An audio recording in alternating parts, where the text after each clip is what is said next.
ದರ್ಶನ್ ಅವ್ರು ಇಲ್ದೇ ಇದ್ದಾಗ ಅವ್ರ ಬಗ್ಗೆ ಹಾಗೆ ಅವ್ರ ಫ್ಯಾನ್ಸ್ ಬಗ್ಗೆ ವೇದಿಕೆ ಮೇಲೆ ಹೋಗೋದು, ನಿಂತ್ಕೊಂಡು ಮಾತಾಡೋದು, ಚಾನೆಲ್ ಮೀಡಿಯಲ್ಲಿ ಕುತ್ಕೊಂಡು ಮಾತಾಡೋದು, ಹೊರ ಕುತ್ಕೊಂಡು ಮಾತಾಡೋದು ಎಲ್ಲ ಮಾಡ್ತಿದ್ದಾರೆ.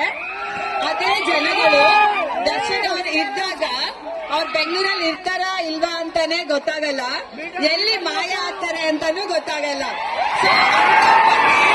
ತಲೆ ಕೆಡ್ಸ್ಕೋಬಾರ್ದು. ದರ್ಶನ್ ಅವ್ರು ಹೇಳಿರೋ ಹಾಗೆ ಯಾರು ಏನೇ ಮಾತಾಡಿದ್ರು ನಾವು ನೊಂದ್ಕೊಳ್ಳಲ್ಲ, ಕೋಪ ಮಾಡ್ಕೊಳ್ಳಲ್ಲ.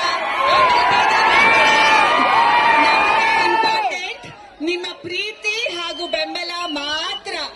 ಸೊ ನೀವುಗಳು ಹಾಗೆ ಬೇಜಾರ್ ಮಾಡ್ಕೋಬೇಡಿ, ಕೋಪ ಮಾಡ್ಕೋಬೇಡಿ.